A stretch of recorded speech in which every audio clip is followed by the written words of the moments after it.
answer is yes. Hell. Listen to this white guy, man.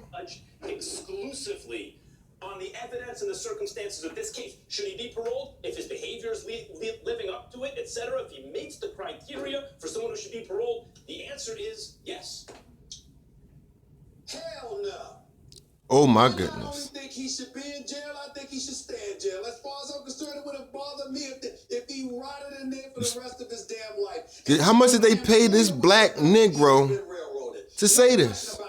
Because if it's his personal opinion, he needs to be off TV. Whatever it was, I think it was 12 counts and what have you. And ultimately, they reached the conclusion that he was sentenced to 33 years, eligible for parole after 9 years. Here's the reason why I think he should spend the rest of his life in prison. Because he's an idiot, that's why. Idiocy to this level, when I firmly believe that you are a double murderer.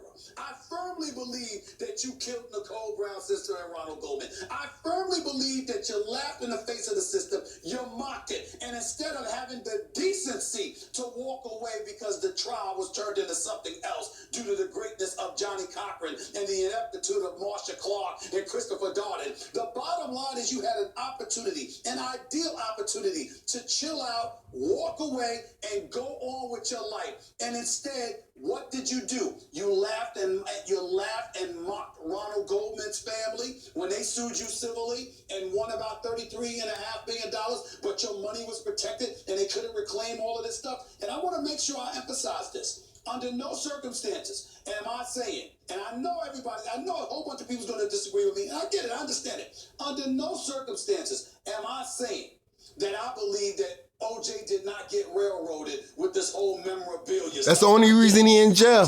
This case, not the old case. You are an individual that was on trial for double murder that I believe got off, by the way, and you still don't have the decency and the common sense not to stare the system in the face and give it the proverbial middle finger. You deserve what you get.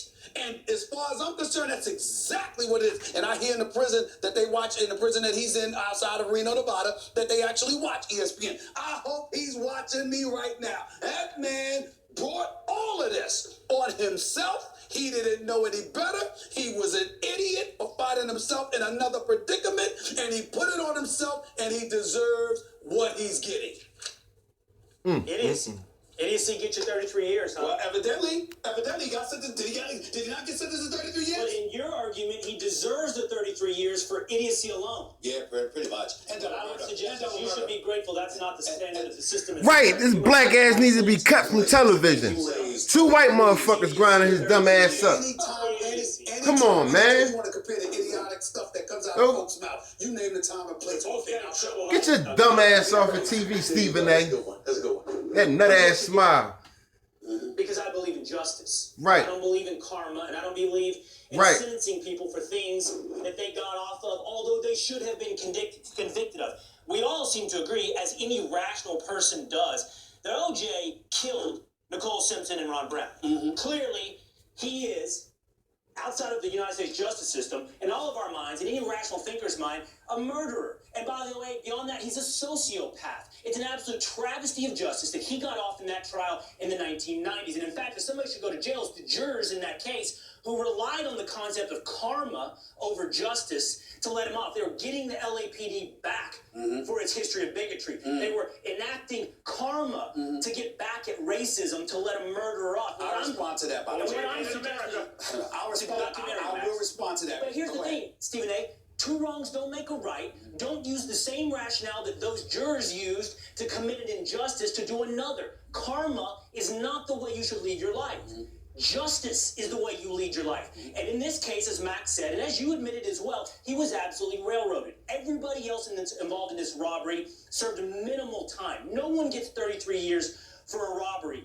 He's already served 9 years. He has checked every box on the parole board, the parole commission's standards for someone whether or not they should get out. You simply cannot look back and say, you know what? He really did this other horrendous thing that he wasn't convicted of, and we all know it, and we can hold that against him. And here's the reason you can't do that. Trust me, I don't lose any sleep that OJ's sitting in jail. I don't feel sorry for OJ whatsoever. But here's why you can't adopt your idiocy standard. Here's why you can't adopt the karma standard. Because then it can apply to anyone at any time with no rules whatsoever. It could be held to you or me or Max, anyone. May I get to Max, respond? I'm sorry, but it wouldn't apply to you. May I get to respond? Of course you're going to get to respond. Because you've conceded you believe him to be a double murderer. Yes. And a sociopath. Yes. A double murderer and a sociopath should not have any other form of justice, in my estimation. I respect the fact that you believe differently, but don't call it idiotic or anything of the like, because there are people. Shut the